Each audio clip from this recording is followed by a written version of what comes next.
తాకట్లో ఉన్న బంగారాన్ని విడిపించి ఆ రోజున మార్కెట్ ధర కట్టి మిగిలిన డబ్బును మీకు అందిస్తుంది కొమ్మూరి గోల్డ్.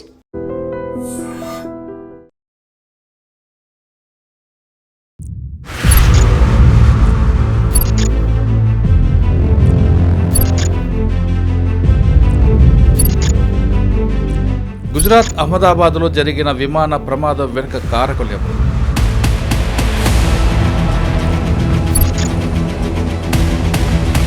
అందులో హ్యూమన్ ఎర్రర్ ఉందా, టెక్నికల్ ఎర్రర్ ఉందా అనే విషయంపై ఫైనల్ రిపోర్ట్ వచ్చింది.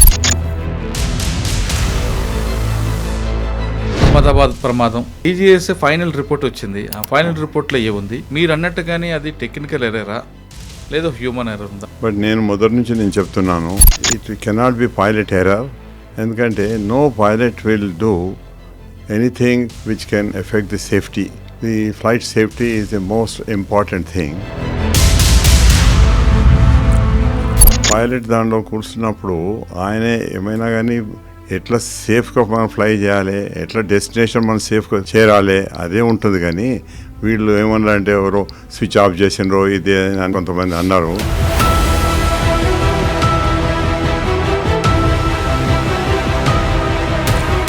మేము పైలట్స్కి ట్రైనింగ్ ఇచ్చేటప్పుడు ఒక ఇంజన్ ఫెయిల్ అయితే ఏం చేస్తావు, ఒక ఇంజన్ ఫైర్ అయితే ఏం చేస్తావు, ఏదైనా ఎలక్ట్రికల్ ఫెయిలియర్ అయితే ఏం చేస్తావు. నేను మొదలు కూడా చెప్పినాను, ఆ ఫ్యూయల్ సప్లై పోయింది, దాంతో యాక్సిడెంట్ అయిందని నేను చెప్పినాను. ఫైనల్ రిపోర్ట్ కూడా చెప్తుంది అంటే ఫెడెక్ ఫెయిల్ అయిందని. అది ఫెయిల్ అవ్వడం కారణం ఏమనుకోవచ్చు? ఇప్పుడు వాళ్ళు ఇన్వెస్టిగేషన్ చేసి ఇప్పుడు తెలుసుకున్నది ఏంటంటే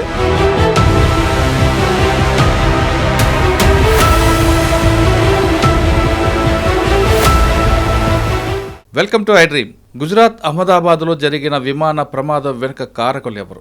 అందులో హ్యూమన్ ఎర్రర్ ఉందా, టెక్నికల్ ఎర్రర్ ఉందా అనే విషయంపై ఫైనల్ రిపోర్ట్ వచ్చింది. ఆ రిపోర్ట్లో ఏముంది అనే అంశం అంతా మాట్లాడడానికి తెలంగాణ ఏవియేషన్ అకాడమీ CEO, విమానం నడిపిన చాలా సీనియర్ మోస్ట్ ఆయన, దాదాపు 25,000 గంటలు ఎయిర్లో నడిపిన వ్యక్తి ఆయన అడిగి మరిన్ని వివరాలు తీసుకుందాం. ఆయన పేరు కెప్టెన్ ఎస్ఎన్ రెడ్డి గారు.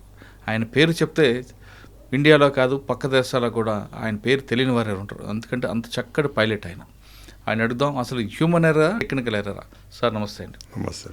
అహ్మదాబాద్ ప్రమాదం, మనం ఆ విషయం ఫస్ట్ విజువల్ చూడగానే మీరు ముందే ఊహించారు ఒక విషయాన్ని, కానీ రకరకాల వార్తలు రావడంతో అది కుట్రని రకరకాల వ్యక్తులు వచ్చాయని, అందులో ఆ ప్రమాదం జరిగిన తర్వాత ఒక వ్యక్తి బయటికి రావడం, ఆ వ్యక్తి ఏమైనా కుట్ర పన్నాడని, అంటే రకరకాల ఊహాగాలు నడిచాయండి.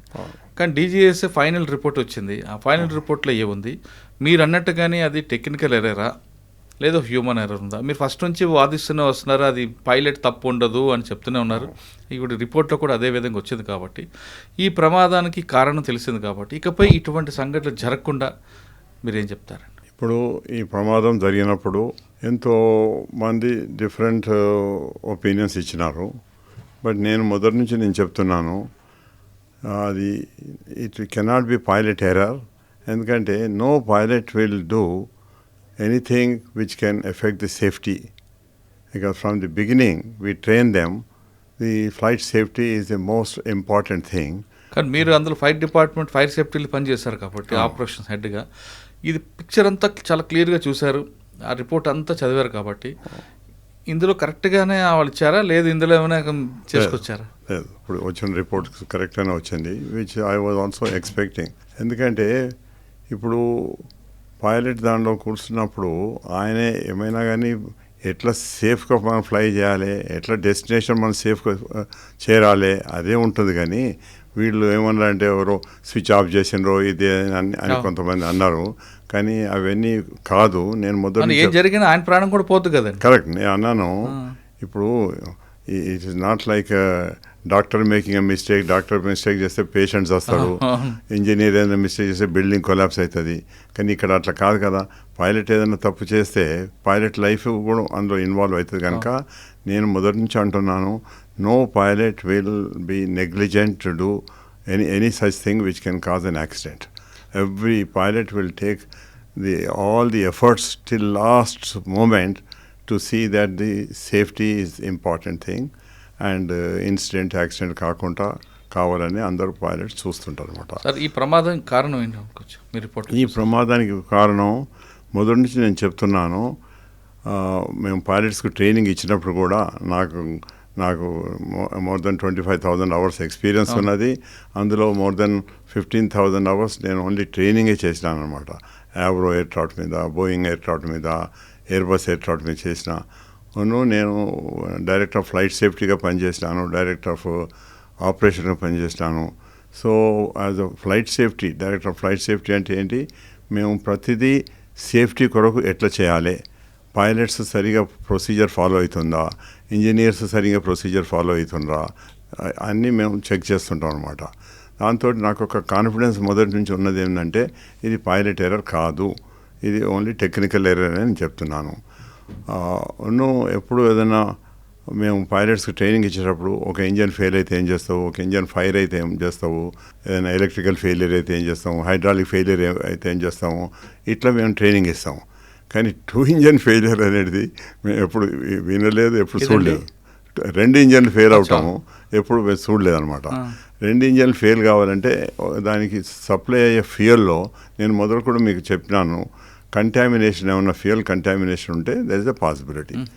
ఆ 2 ఇంజన్లలో బర్డ్స్ కనుక స్ట్రక్ అవుతుంటే దెర్ ఇస్ ఎ పాసిబిలిటీ. కానీ ఆ 2 లేవు ఇక్కడ.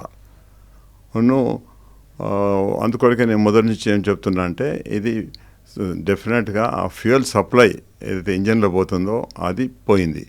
అయితే దానికి 2 ఉంటాయి, ఒకటో ఇంజన్ పంప్స్ ఉంటాయి, ఇంకోటో ఫెడక్ ఉంటుంది. ఈ మోడర్న్ ఎయిర్క్రాఫ్ట్లో కూడా ఫెడక్ ఉంటుంది. ఈ ఫెడక్ ఏం చేస్తుందంటే ఆ ఫ్యూయల్ను మనం థ్రాటిల్ ఇచ్చినప్పుడు ఏ ఇంజన్కి ఎంత సప్లై చేయాలి అని సప్లై చేస్తాను అనమాట. దీని లోపల నేను మొదలు కూడా చెప్పినాను, ఆ ఫ్యూయల్ సప్లై పోయింది, దాంతో యాక్సిడెంట్ అయింది అని చెప్పినాను.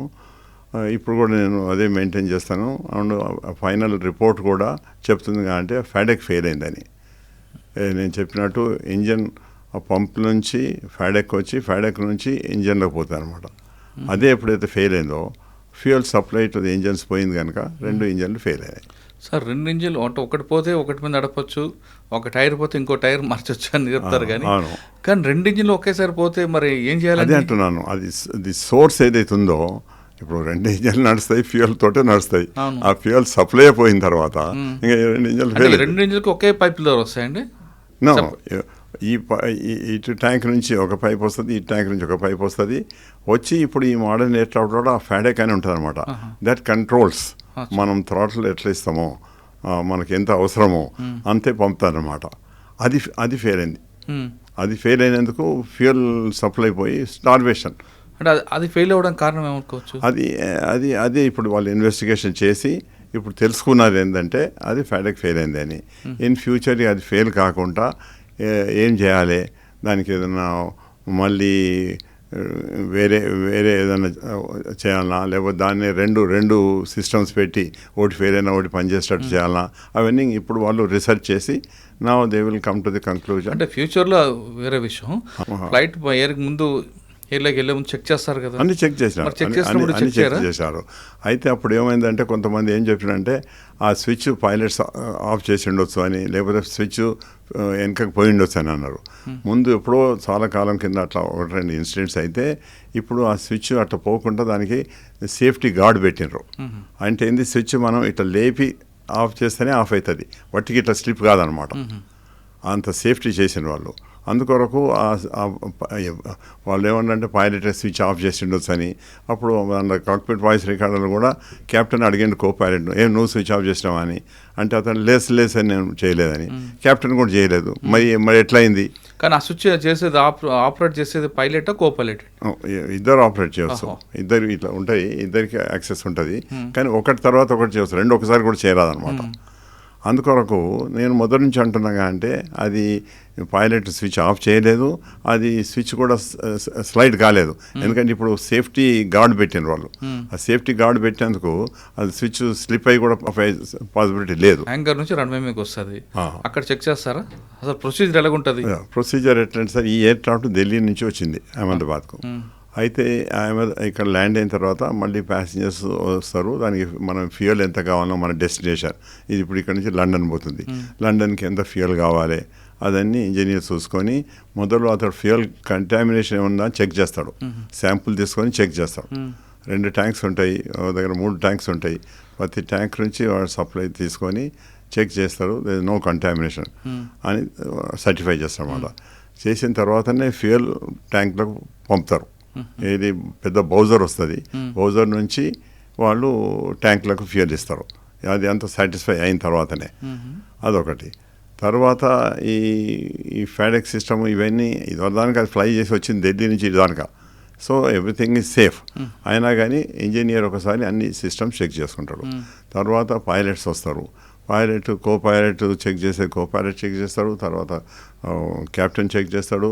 అదే ఎయిర్ క్రాఫ్ట్ వచ్చిన తర్వాత మొదటి ఎయిర్ క్రాఫ్ట్ రాకముందే మనం టెంపుల్ పోతే కదా ఇట్లా మనం రైట్ గుడి చుట్టూ తిరుగుతాం కదా, అట్లా ఎయిర్ క్రాఫ్ట్ చుట్టూ తిరిగి మనం చెక్ చేసుకుంటాం అనమాట. ఎయిర్ క్రాఫ్ట్ ఎక్స్టర్నల్ ఏమన్నా డ్యామేజ్ ఉందా, అవుట్ సైడ్ టైర్ సిస్టమా, లేకపోతే ఏదైనా ఇంజన్లో ఏమైనా డ్యామేజ్ ఉందా, స్ట్రక్చర్ మీద ఏమైనా డ్యామేజ్ ఉందా, అదంతా చెక్ చేసుకుంటారు అనమాట. ఎవరు చేస్తారు? పైలట్ చేయాలా? మొదలు కో పైలట్ చేసుకుంటాడు, తర్వాత కెప్టెన్ కూడా వచ్చి చేసుకుంటాడు. ఎవరు చేయట్లేదు కదండి. చేస్తారండి, తప్పనిసరిగా. అది నేను అందుకొరకే నేను డైరెక్టర్ ఉన్నప్పుడు నేను బయట నుంచి చూస్తున్నాను అనమాట. Are they really doing or not సిస్టమేటిక్గా అన్ని వంగి చేసి ప్రతి చెక్ చేస్తున్నారు లేదా అని చూస్తున్నాను. అది ఇప్పుడున్న పైలట్లు కూడా డైరెక్ట్గా ర్యాంప్ మీదకి వెళ్ళిపోతారు కదా, లోపలికి వెళ్తారు కదా, కింద లేదు అదే దిగినప్పుడు వెళ్ళిపోతారు బయటికి. కానీ ఫ్లైట్కి వచ్చినప్పుడు మాత్రము కో పైలట్ మొదలు అంతా ఎయిర్ క్రాఫ్ట్ చుట్టూ చూసి చెక్ చేసుకుంటాడు. తర్వాత కెప్టెన్ వచ్చి కెప్టెన్ కూడా చెక్ చేసుకుంటాడు. నాకు ఒక ఎక్స్పీరియన్స్ ఏముందంటే, ఇట్లనే నా కో పైలట్ వచ్చి చెక్ చేసుకున్నాడు. అతను యాక్చువల్ కో పైలట్ కాదు, అతను కెప్టెన్ అనమాట. అతనిది నేను అతను చెక్ చేస్తుంటే, వీళ్ళకి 6 నెలలకు ఒకసారి మేము చెక్ చేస్తాం అనమాట. అయితే అతడు వచ్చి చెక్ చేసుకున్న తర్వాత నేను కూడా వచ్చి చెక్ చేసుకున్నాను. చెక్ చేసుకుంటే ఒక దగ్గర చిన్న ఇంత హోల్ ఉంది, ఆయన చూసుకోలేదు, నేను చూసుకున్నాను. చూసుకున్న తర్వాత వచ్చి కాక్పిట్లో కూర్చున్నాను. అంత చెక్ చేసినా అంటే చెక్ చేసినా సార్, అంత మంచిగా ఉంది సార్. ఇంజనీర్ని పిలిచిన, నువ్వు చెక్ చేసినా అంత మంచిగా ఉంది అని ఆయన ఇంజనీర్ సర్టిఫై చేసినట్టు కో పైలట్ కూడా అంటుండు, సార్ నేను చెక్ చేసుకున్నా అని. అయితే నేను చెప్పిన మంచి మీరు ఇద్దరు రాని న్యాయపడి కింది తీసుకుపోయి వాళ్ళని కూడా మీరంతా చూసి చెప్పండి, ఎక్కడ నేను చూసినా ఒక డిఫెక్ట్ ఉంది, మీరు ఒకసారి చూడండి అని వాళ్ళని మళ్ళీ పంపిన. వాళ్ళు వచ్చి చూసి ఏం లేదు సార్ అంటారు. అంటే నేను చెప్పిన రాండి నేను చూపిస్తాను అని తీసుకుపోయి చూపించాను అనమాట. ఇంత పెద్ద హోల్ ఉన్నది. నేను అన్న ఈ హోల్ ఉన్నందుకు ఈ హోల్ ఎట్లా అయింది, అదేమో బర్డ్ తోటి హోల్ అయింది అనమాట. ఈ సిచ్యువేషన్ మనం టేక్ ఆఫ్ అవుతుంటే ఏం హార్మ్ఫుల్ అవుతుంది, ఇప్పుడు మన స్పీడ్ ఇంక్రీజ్ అవుతుందో విండ్ అందులోంచి పోయి it can split and it can cause an accident అని నేను చెప్పిన. మీ ఇద్దరిని నేను సస్పెండ్ చేస్తాను, మీరు అట్లా కేర్లెస్గా చూడలేదని. సో అట్లా ప్రతి దగ్గర మేము స్ట్రిక్ట్గా ఉంటాం అనమాట. దాంతో మనకు యాక్సిడెంట్లు కాకుండా సేఫ్గా ఫ్లై చేస్తాయి. అందుకొరకే నాకు కాన్ఫిడెన్స్ ఏముందంటే, పైలట్స్ మళ్ళీ చెక్ చేస్తారు, కో పైలట్ చెక్ చేస్తాడు, కెప్టెన్ చెక్ చేస్తాడు. అవును, ఫ్లైట్లో కూర్చున్న తర్వాత కూడా కో పైలట్ ఏం చెక్ చేయాలి, మన కెప్టెన్ ఏం చెక్ చేయాలి, మన చెక్ లిస్ట్ ఉంటుంది, చెక్ లిస్ట్ ప్రకారంగా సిస్టమేటిక్గా చెక్ చేస్తామన్నమాట. అందుకొరకే నేను ఏం చేస్తాను, డైరెక్టర్ ఫ్లైట్ సేఫ్టీ ఉన్నప్పుడు అప్పుడప్పుడు మా ఆఫీసర్స్ని నేను పంపిస్తాను. దాని కాక్పిట్ రికార్డర్ ఉంటుంది కదా, ఆ రికార్డర్ ఇచ్చి పంపిస్తాను అనమాట, క్యాసెట్. అయితే వాడు పోయి ఎక్కడో కోచిన్ పోయో లేకపోతే ఏదో అవుట్ స్టేషన్లో పోయి పాత క్యాసెట్ తీసేసి కొత్త క్యాసెట్ పెడతాను అనమాట. ఆ పాత క్యాసెట్ తీసుకొచ్చి మేము ఆఫీస్లో అంతా will go through in detail whether every procedure has been done properly by the engineer, properly by the co-pilot, properly by the captain. Captain also can make mistakes. అని చూసి మేము ఏదైనా వాళ్ళు సరిగా ప్రొసీజర్ ఫాలో కాకపోతే, ఎస్ఓపి అంటాం మేము, standard operating procedure అంటాం, ఏదైనా వాళ్ళు ఫాలో కాకపోతేనో చెక్ లిస్ట్ ఏదైనా కాకపోతే we used to call the captain and the co-pilot and counsel them. This is what you have done. You may be thinking it may be small thing, but it can lead to the accident also. Sir ఇలాంటి check చేస్తారు సమయంలో cockpit voice recorder silly issues కానీ serious issues కానీ బయటకు వస్తుంటాయి ఎప్పుడైనా. అంటే కొంతమంది చేసుకోవడం అదని చెప్తాను. అప్రోచ్ మనం అవుతుంటే ఎయిర్ హోస్టెస్ వచ్చింది అనుకోండి, ఆమె ఏదైనా రిపోర్ట్ ఇచ్చింది అనుకోండి, వాళ్ళు మేము సీట్ బెల్ట్ పెట్టిన తర్వాత వచ్చి అందరు సీట్ బెల్ట్ పెట్టుకున్నారని రిపోర్ట్ చేసిపోవాలి, అంతే. ఇక దాని తర్వాత మళ్ళీ ఎవరు రావద్దు కాకుండా జల్లి అట్లా ఎవరైనా వచ్చి ఏదైనా మాట్లాడితే అది కూడా అని ఉంటుంది. సో మేము పిలుస్తాం అనమాట, పిలిచి is it a procedure, this is not the procedure, why did she come, what for she has come. అంటే లోపల ఏదైనా ఎమర్జెన్సీ ఉంటే she can come and report. అవును. కానీ వట్టిగానే వచ్చిందంటే మాత్రం వీ విల్ నాట్ యాక్సెప్ట్. కానీ మధ్య మధ్యలో అప్పుడు వెళ్ళడం రావడం వస్తుంటారు కదండి. నో అప్పుడు పోవచ్చునండి. ఎప్పుడైతే ఫ్లైట్ సేఫ్ ఉంటుందో, ఎప్పుడైతే సీట్ బెల్ట్ ఆఫ్ ఉంటుందో అప్పుడు రావచ్చు. కానీ వాళ్ళు ఎప్పుడైతే మేము సీట్ బెల్ట్ పెట్టి డిసెంట్ అవుతున్నాము, అప్రోచ్ టు ల్యాండ్ అవుతున్నాము, అప్పుడు మాత్రం రావద్దు, డిస్టర్బ్ చేయొద్దు అనమాట. నాకు ఒక సిచ్యువేషన్ నేను చెప్తాను. నేను Avro flight I was operating from Vijayawada to Hyderabad, evening flight. About 6 o'clock 6:30 take off అయినాం. హైదరాబాద్కు 7:30 8 చేరాలి. అయితే ఆ ఫ్లైట్లో నాకు రైట్ ఇంజన్ ఫైర్ వచ్చింది. అది చెప్పారా? ఫైర్ వస్తే నేను ఇమీడియట్గా దాన్ని చెక్ లిస్ట్ ఫాలో అయ్యి చేసేసి కంట్రోల్ చేసినాను అనమాట. ఏరోస్ ఉరికొచ్చింది లోపలికి. ఉరికొచ్చి చెప్తుంది, సార్ ఫైర్ వచ్చింది. రైట్, ఇంకా నైట్ కనుక ఆ ఫైర్ అందరు కనపడదు కదా, ప్యాసింజర్స్ కూడా ఎజిటేటెడ్ ఆ ఫైర్ చూసి పానిక్ అవుతారు. అయితే పాప ఈమె వచ్చి నాతో చెప్తే అని నేను ఇట్లా చేయించి నా చెక్ లిస్ట్ అంతా నేను చేసుకున్నా, కంట్రోల్ చేసినాను. చేసిన తర్వాత ఇప్పుడు పోయి చూడు, ఇప్పుడు ఫైర్ ఉందా చూడు అంటే, లేదు sir, that is where we have done it. With in few seconds we have to take certain action by which first engine of చేయాలి, తర్వాత మాకు దానికి పోయే సిస్టమ్స్ అన్నీ ఆఫ్ చేయాలి, ఫ్యూయల్ సిస్టమ్ ఇది అన్నీ ఆఫ్ చేయాలి. తర్వాత దానికి ఫైర్ ఎక్స్టింగ్విషర్ ఉంటుంది మాకు, ఫైర్ ఎక్స్టింగ్విషర్ ఆ ఇంజన్లో కొట్టేస్తే అప్పుడు ఫైర్ కంట్రోల్ అవుతుంది. అది కనుక ఒక ఫైర్ ఎక్స్టింగ్విషర్ కాకపోతే ఇంకోటి మాకు క్రాస్ ఫీడ్ ఉంటుంది, ఇంకో ఫైర్ ఎక్స్టింగ్విషర్ కూడా మేము ఆపరేట్ చేయవచ్చు అనమాట. సార్ ఇదంతా కూడా పాసెంజర్స్ దీంట్లో ఉంటుందా, లేదా ప్రైవేట్ జెట్స్లో కూడా చూస్తుంటారా? నో ప్రైవేట్ జెట్లో అయినా ప్యాసింజర్ ఫ్లైట్లో అయినా కానీ pilot duties, engine operation, air craft operation అంత సేమ్. ఒకటేంటంటే ఇక్కడనేమో మనకు రెస్పాన్సిబిలిటీ ఎక్కువ, 200-300 ప్యాసింజర్స్ ఎక్కువ రెస్పాన్సిబిలిటీ. సో ఎక్కువ సీరియస్నెస్ ఉంటుంది. We keep watching like this. నేను అన్నట్టు ఇప్పుడు వాళ్ళ కాక్పిట్ వాయిస్ రికార్డర్ అప్పుడప్పుడు మేము తీసుకొని చెక్ చేస్తాము, ఇవన్నీ చేస్తాము. అవి ప్రైవేట్ దాంట్లో ఎక్కువ ఉండకపోవచ్చు. ఏది చిన్న ప్యాసింజర్స్ 5-6 ప్యాసింజర్స్ తీసుకొని ఏవైతే ఎగ్జిక్యూటివ్ జెట్స్ అంటారో దాంట్లో అంత ఎక్కువ డీటెయిల్గా ఉండకపోవచ్చు. కానీ ఇది అవసరం ఉంటే వెళ్ళాలని మీరు అంటున్నారు. కానీ కొన్ని ఫ్లైట్లో చూస్తుంటే ఎయిర్ హోస్టల్ లోపలికి వెళ్ళి వాటర్ ఇవ్వడం, లేదా బిస్కెట్ స్నాక్స్ ఇవ్వడం, ఏదో మాట్లాడడం వస్తుంటుంది. అలా చేయొచ్చా? అది చేయవచ్చునండి. అవన్నీ మనము సీట్ బెల్ట్ ఆఫ్ ఉన్నప్పుడు చేయవచ్చు.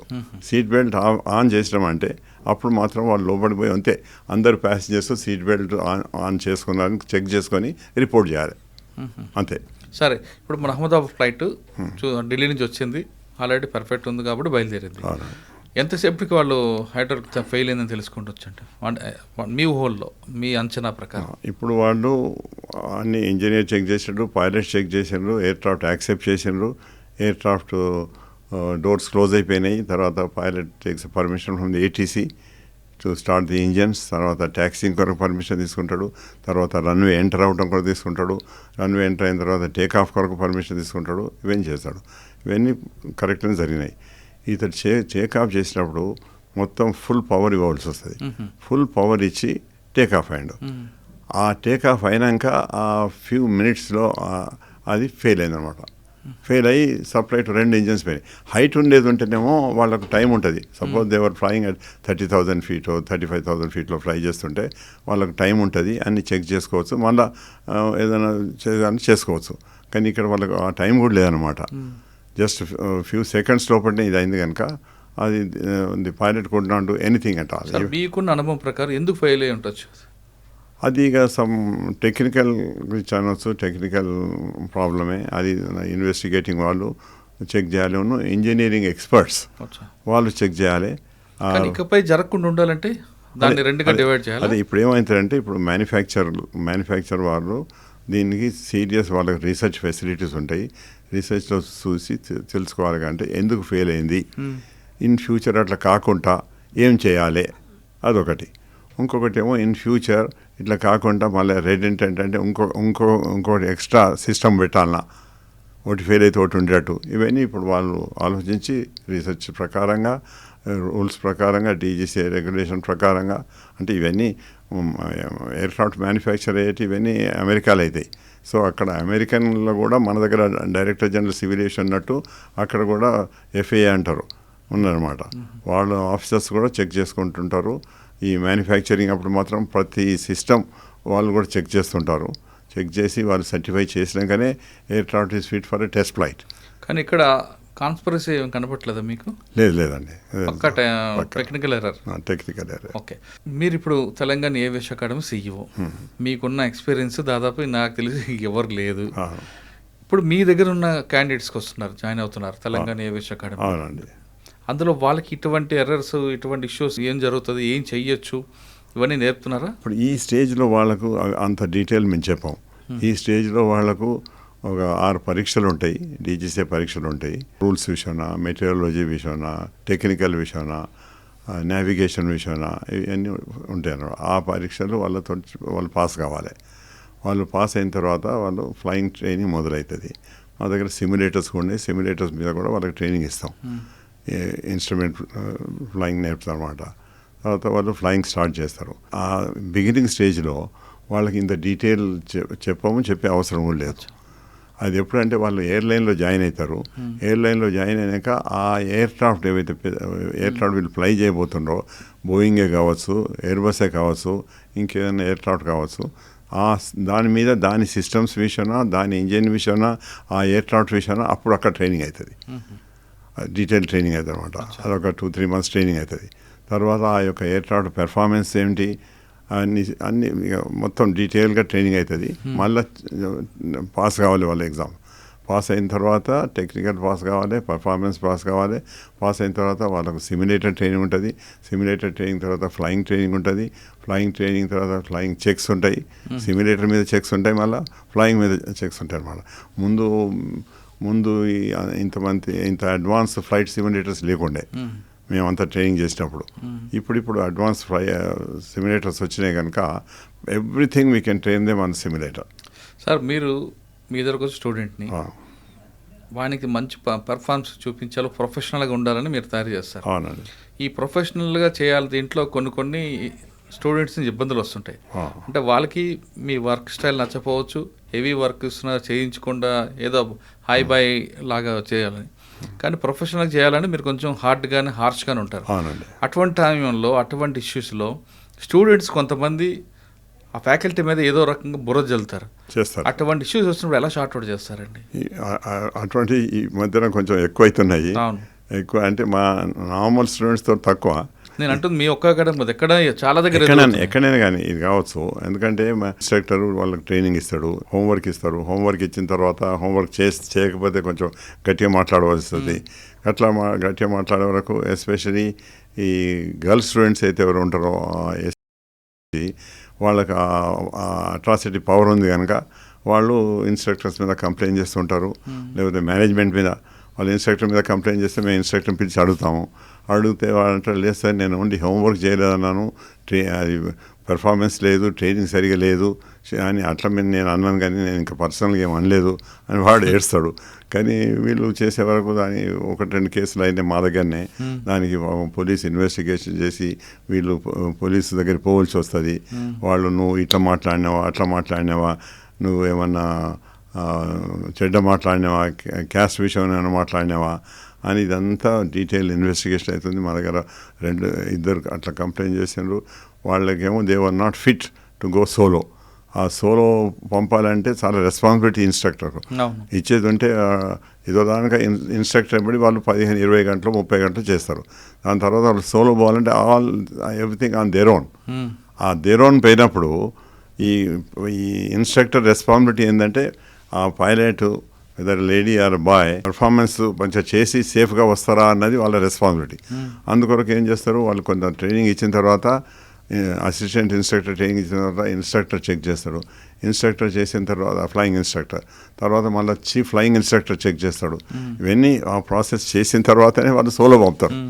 సోలో పంపినప్పుడు వాళ్ళు సోలో సరిగా చేస్తే అప్పుడు అది వాళ్ళకు క్రెడిట్ ఇద్దరికి అంటే ఇది big achievement for the student and also instructor feels very happy that yes I have train the student up to the mark that he or she can fly on her self. Proudness ఉంటుంది. ఇప్పుడు నాకు ఒకటి నేను వాళ్ళకి challenge ఇచ్చి చెప్తానమాట, నా యొక్క స్టూడెంట్ని ఇంతమంది 1000 మందిని ట్రైనింగ్ చేసినాను, ఒక్కరు కూడా ఇదివరకు ఫెయిల్ కాలేదు. ఆ యొక్క కాన్ఫిడెన్స్ నాకున్నది. అట్లనే ఆ డీజీసీ వాళ్ళు ఎవరైతే ఇన్స్పెక్టర్స్ ఉంటారో వాళ్ళు వచ్చి చెక్ చేస్తారు వాళ్ళు కూడా కాన్ఫిడెన్స్ ఏముందంటే కెప్టెన్ రెడ్డి ట్రైనింగ్ ఇచ్చాడంటే it must be very good, reputation carry అవుతుంది కదండి. అవునండి. అది అందుకొరకే అట్లాంటి వాళ్ళనే వాళ్ళు ఇన్స్ట్రక్టర్ చేస్తారు, ఎగ్జామినర్ చేస్తారు. అందుకే నన్ను వాళ్ళు 3 ఎయిర్క్రాఫ్ట్స్ మీద ఎగ్జామినర్ అండి, ఇది హిస్టరీలో ఇది ఫస్ట్ టైం ఏవియేషన్ హిస్టరీ లోపల 3 ఎయిర్క్రాఫ్ట్స్ మీద ఎగ్జామినర్ చేస్తాను. నాకు యావ్రో మీద, బోయింగ్ మీద, ఎయిర్ బస్ మీద ఎగ్జామినర్ చేసిందంటే ఇది మన యొక్క ప్రొఫిషియన్సీ, మనం చేసిన రిజల్ట్స్ బట్టి ఇంతమంది ట్రైనింగ్ ఇస్తే ఎవరు కూడా ఫెయిల్ కాలేదు, ఎవరికి కూడా ఒక ఇన్సిడెంట్ కాలేదు, యాక్సిడెంట్ కాలేదు. అటువంటి మంచి రికార్డు ఉన్నందుకు వాళ్ళు నన్ను ఎగ్జామినర్ చేస్తే 3 ఎయిర్క్రాఫ్ట్స్ మీద అట్లా ఉంటుంది అనమాట. ఇప్పుడు ఏదో వేరే దగ్గర అనుకోండి సార్, అంటే ఇటువంటి హెడేక్ వచ్చినప్పుడు పాస్ అని రాసి ఇచ్చేవచ్చు, చిన్న చిన్న ఉద్యోగాలు అనుకో. అదే గ్రౌండ్ దానికి చేస్తున్నాండి. ఇది ఆయన ప్రాణం కదా, అందరి ప్రాణాలకు ముప్పే కదా. అదే ఇది question of life and death for the pilot ఆయన ప్రాణం కూడా పోద్ది అందులో. అదే ఆయన ఇది లైఫ్ అండ్ డెత్. మేము అదే చెప్పినమాట, ఎందుకు సోలో ఇయ్యలేదు ఆమెకు అని క్వశ్చన్ వచ్చింది. వస్తే మేము అన్నాగంటే sir assistant instructor, flying instructor, chief flying instructor ముగ్గురు చెప్పినారు she is not fit to go solo. నేను ఆ అమ్మాయిని పిలిచి అడిగినాను, ఏమమ్మా నీకు కాన్ఫిడెన్స్ ఉందా నీకు సోలో పోవడం కొరకు అని అన్నాను. అంటే లేదు సార్ నాకు లేదు, ఐ వాంట్ మోర్ ట్రైనింగ్ అనేది. సరే మోర్ ట్రైనింగ్ ఇచ్చినాము. యూజువల్గా 17-18 అవర్స్లో సోలో పోవాలి నార్మల్ స్టూడెంట్. ఈమెకు మేము 47 గంటలు ఇచ్చినాం, అయినా కానీ ఇంకా సోలో పోలేదు. పోతే మరి నేను అన్నగంటే అమ్మ నీకు సోలో రాదు, అందుకొరకని నేను గవర్నమెంట్ వాళ్ళకి రిపోర్ట్ చేస్తాను, మీకు ఎవరైతే స్కాలర్షిప్ ఇచ్చినో వాళ్ళకి నేను రిపోర్ట్ చేస్తాను, యు ఆర్ నాట్ ఫిట్ అని చేసి వాళ్ళ స్కాలర్షిప్ అమౌంట్ రిటర్న్ చేస్తా అని చెప్పిన, అంతే ఇంకా చేయలేదు. ఆడికి పెద్ద పోయి మేము అన్నామని మేము తిట్టినాం, మమ్మలను కాస్ట్ పేరెడ్ తిట్టిండ్రు, ఇది అన్ని. ఎందుకంటే వాళ్ళకు మనం బ్లాక్మెయిల్ చేయాలని వాళ్ళు పోయి కంప్లైంట్ చేసుకున్నారు. ఇటువంటి బెదిరింపులు వచ్చినప్పుడు ఏం చేస్తారు మీరు? సార్ అది unfortunately we have to face it. And మా ఇన్స్ట్రక్టర్స్ అయితే పాపం వాళ్ళు అంటారు కంటే సార్ ఇదేంటి మా క్యారియర్ నాది, వీళ్ళు ఇట్లా కంప్లైంట్ చేస్తే మేమైనా పోలీస్ స్టేషన్కు కోర్టులకే తిరుగుతుంటాము, అందుకొరకు మాకు ఇట్లాంటి స్టూడెంట్స్ని ఇవ్వకండి సార్ అని వాళ్ళు అంటారు. అంటే చెప్పి అట్లా కాదు, వి విల్ ఫేస్ ఇట్. ఎదురవుతుంటాయి. ఫైనల్గా చెప్పండి, తెలంగాణ ఏవియేషన్ అకాడమీలో జాయిన్ అవ్వాలంటే మినిమం క్వాలిఫికేషన్ ఏముంటుంది, తర్వాత ఫీజు ఎంత ఉండొచ్చు, వచ్చిన తర్వాత మీరు వాళ్ళని ఏ విధంగా ట్రైన్ చేస్తారు? అంటే కేవలం సిమ్యులేటర్ మీద చూపిస్తారా, లేదా డ్రోన్ టెక్నాలజీ కూడా నేర్పుతారా వాళ్ళకి? లేదు సార్, డ్రోన్ టెక్నాలజీకును ఈ ఫ్లయింగ్ ట్రైనింగ్, ఫ్లయింగ్ స్టూడెంట్స్ దాని కొరకు ఏం ఇంటర్లింక్ లేదు, ఏం కనెక్షన్ లేదు. Drone pilot training is separate. దీని కొరకు ట్రైనింగ్ ఇచ్చేది నేను చెప్పినట్టు వాళ్ళు 6 సబ్జెక్ట్స్ గ్రౌండ్ సబ్జెక్ట్స్ పాస్ కావాలి. దానిలో రేడియో క్వాలిఫికేషన్ డిగ్రీ ఉండాలి మినిమం? లేదు, ఇంటర్మీడియటే మ్యాథమెటిక్స్, ఫిజిక్స్ ఉండాలి, +2 ఆర్ ఇంటర్మీడియట్ ఉండాలి. దాంతో మేము తీసుకుంటాం. కానీ ఇవాళ ఎక్కువ మంది గ్రాడ్యుయేట్స్ వస్తున్నారు, కొంతమంది టెక్నికల్ గ్రాడ్యుయేట్స్ వస్తున్నారు, ఇంజనీరింగ్ చేసిన వాళ్ళు వస్తున్నారు, బీటెక్ చేసిన వాళ్ళు, బీఈ చేసిన వాళ్ళు కూడా వస్తున్నారు. So it's advantage. The higher qualification or higher experience or higher knowledge is there is a plus point them. But not necessary that every one should be graduate. Minimum qualification అయితే 10+2. అదే intermediate చదివి మీ దగ్గరకు వచ్చారనుకోండి, ఎన్ని నెలలు పడుతుంది? నెలలు మా దగ్గర ఆల్మోస్ట్ 1.5 to 2 years అవుతుందండి. ఎందుకంటే they had to do 200 hours. First time ఈ గ్రౌండ్ సబ్జెక్ట్స్ పాస్ కావాలి. దాని తర్వాత మెడికల్ స్టాండర్డ్ కూడా వాళ్ళకు క్లాస్ 1 మెడికల్ అని ఉంటుంది, మెడికల్ బోర్డు ఉంటుంది. ఆ బోర్డులో పోతే వాళ్ళు ఐ టెస్ట్ చేస్తారు, నోస్ టెస్ట్ చేస్తారు, ఇయర్ టెస్ట్ చేస్తారు, హార్ట్ టెస్ట్ చేస్తారు, బ్లడ్ ప్రెషర్ చేస్తారు, అన్ని చాలా డీటెయిల్ టెస్ట్ చేసి వాళ్ళు క్లాస్ 1 మెడికల్ పాస్ కావాలి. క్లాస్ 1 మెడికల్ పాస్ అయితేనే వాళ్ళకు సిపిఎల్ లైసెన్స్ వస్తుంది అనమాట. అందుకొరకు ఇవన్నీ అయిన తర్వాత we take them for flying training. Flying ట్రైనింగ్లో కూడా వాళ్ళకు సిస్టమేటిక్గా A to Z మొత్తం నేర్పిస్తాం అనమాట. ఆ యొక్క ఎయిర్క్రాఫ్ట్ విషయాన మొత్తం టెక్నికల్, మనం ఎటువంటి వెదర్లో మనం పోవచ్చు, ఎటువంటి వెదర్లో ఫ్లై చేయాలి, ఏం రూల్స్ రెగ్యులేషన్స్ పాస్ కావాలి. ఇంకోటి వాళ్ళకు రేడియో టెలిఫోన్ అని కూడా ఒక సబ్జెక్ట్ ఉంటుందండి. అంటే మనం ఏ ట్రాఫిక్ తోటి మాట్లాడుతుంటే ఆర్టీ మీదనే మాట్లాడతాం. అందుకొరకు వీళ్ళకి ఆర్టీ మాట్లాడే ప్రొఫెషన్సీ కూడా ఉండాలి. ప్రొఫెషన్సీ ఎగ్జామ్ వాళ్ళు పాస్ కావాలి. తర్వాత ఈ డే టు డే కూడా pilot will be giving training. ఇప్పుడు ఏటీసీ తోటి ఎట్లా మాట్లాడాలి, ఎట్లా సిగ్నల్స్ వాళ్ళతో తీసుకోవాలి, మనం ఏమేమి మాట్లాడాలి అంత ట్రైనింగ్ ఇస్తారన్నమాట. సార్ మీరు అది వరకు నేర్పుతారు, అవును, హెయిర్ హోస్టెస్ కావాలనుకుంటే అది వేరే ట్రైనింగ్. అది వేరే ట్రైనింగ్ అండి. ఓకే, ఏటీసీలో ట్రైనింగ్ వర్జం కావాలంటే అవునండి, ఏటీసీ ఆఫీసర్స్ ట్రైనింగ్ అది వేరే ఉంది, అది వేరే ఉంది. దాని కొరకు కూడా ఇక్కడ మన హైదరాబాద్లో ఇక్కడ ఏటీసీ ఆఫీసర్స్ కాలేజ్ ఉంది, అది ఎయిర్పోర్ట్ అథారిటీ ఆఫ్ ఇండియా. అది ఆడికి కూడా నేను మా ఫ్లయింగ్ ఇన్స్ట్రక్టర్స్ కూడా పోయి క్లాసెస్ తీసుకుంటాం అనమాట. వాళ్ళకు కూడా మేము క్లాసెస్ తీసుకుంటాం. సో ఆ యొక్క ఎక్స్పీరియన్స్ కూడా మాకున్నది. మా యొక్క ఎక్స్పీరియన్స్ తోటి వాళ్ళకు కూడా బెనిఫిట్ వస్తుంది. అందుకొరకే they keep inviting us to take some classes. ఒకటి నేను ప్రౌడ్గా చెప్పగలుగుతాను అంటే మా దగ్గర ట్రైనింగ్ అయిన పైలట్స్ ఎవరు అన్ఎంప్లాయిడ్ లేరు. సూపర్. అది ఆ యొక్క రెప్యుటేషన్ అనేది మాకు బెస్ట్ ఏవియేషన్ అకాడమీ అవార్డ్ అని లాస్ట్ 13 years నుంచి మాకు వచ్చింది. We're number 1 in the country. ఆ యొక్క రెప్యుటేషన్ అనేది మా దగ్గర మంచి సిస్టమేటిక్గా హై క్వాలిటీ ట్రైనింగ్ ఉంటుందని కూడా రెప్యుటేషన్ అనమాట. దాంతో వీళ్ళు పైలట్స్ కానివ్వండి, మా ఇంజనీరింగ్ స్టూడెంట్సే కానీ ఎక్కడికి సెలెక్షన్ పోతే వాళ్ళని అడుగుతారు, మీరు ఎక్కడి నుంచి వచ్చిందంటే తెలంగాణ స్టేట్ ఏవియేషన్ అకాడమీ నుంచి వచ్చినామంటే వాళ్ళకు కూడా కొంత కాన్ఫిడెన్స్ అంటే వీళ్ళు ట్రైనింగ్ మంచిగా అయింది, సిస్టమేటిక్గా అయింది, మెథాడికల్గా అయింది, quality of training is very good వీళ్ళ దగ్గర అన్న ఆ యొక్క రెప్యుటేషన్ తోడు కూడా వాళ్ళు సెలెక్ట్ అవుతారు. ఇప్పుడు మా దగ్గర ఇంజనీరింగ్ ట్రైనింగ్ ఉంది, air traffic maintenance engineering training. Abu Dhabi నుంచి వచ్చిండండి, వచ్చి మా దగ్గర 12 మందిని సెలెక్ట్ చేసిండ్రు. ఇక్కడ వాళ్ళు ఇంజనీర్స్ జీతము 80,000-85,000 దొరుకుతాయి మ్యాక్సిమం. అట్లాంటిది స్టార్టింగ్ శాలరీ. అక్కడ వాళ్ళు 3 lakhs ఇస్తున్నారు, 3 lakhs ఇస్తున్నారు. వచ్చిపోయే ఎయిర్ ప్యాసేజెస్ ఇస్తున్నారు, వాళ్ళ యొక్క ఫ్యామిలీ కొరకు కూడా air tickets, free air tickets ఇస్తున్నారు. అక్కడ లైఫ్ ఇన్సూరెన్స్ ఇస్తున్నారు, హెల్త్ ఇన్సూరెన్స్ ఇస్తున్నారు. ఇవన్నీ ఇచ్చి ఇంకా 3 lakhs ఈక్వలెంట్ వాళ్ళ కరెన్సీలో మనకు ఈక్వలెంట్ 3 lakhs శాలరీ ఇస్తున్నారు.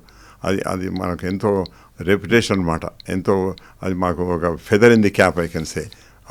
అబుదాబి నుంచి వాళ్ళు ఇక్కడికి వచ్చి వీళ్ళని సెలెక్ట్ చేసుకొని అంత శాలరీతో స్టార్ట్ అవుతుందంటే ఇప్పుడు అందరూ మా దగ్గర అంటారన్నమాట, సార్ మమ్మల్ని పంపండి అండి అని చెప్పినాను. వాళ్ళు ప్రతి సంవత్సరం వస్తారు, వాళ్ళు ఈసారి అయితే 6 నెలలకు ఒకసారి వస్తామన్నారు. వచ్చి సెలెక్ట్ చేసుకుంటారు.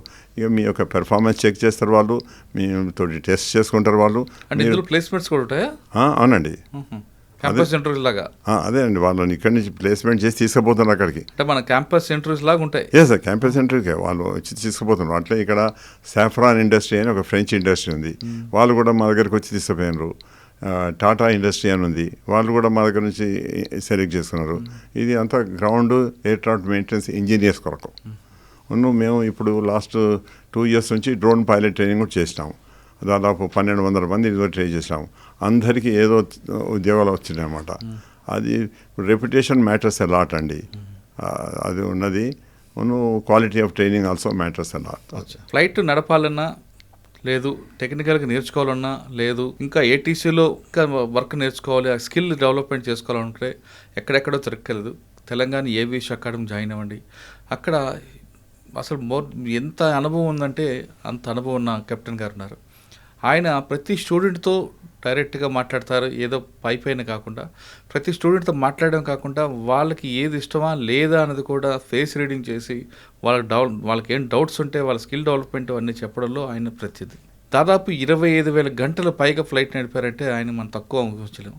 ప్లస్ ఆయన ఫ్లైట్ ల్యాండింగ్ చేయడం కూడా చాలా స్మూత్ ల్యాండింగ్ చేయడంలో ఆయనకు మంచి పేరు ఉంది. కాబట్టి ఎవరైనా ఫ్లైట్లు నేర్చుకోవాలి, పైలట్ అవ్వాలని కలలకంటే ఖచ్చితంగా తెలంగాణ ఏవియేషన్ అకాడమీకి వెళ్ళండి. మీ భవిష్యత్తు హ్యాపీగా చేరుతున్న విషయం చాలా స్పష్టంగా తెలుస్తుంది.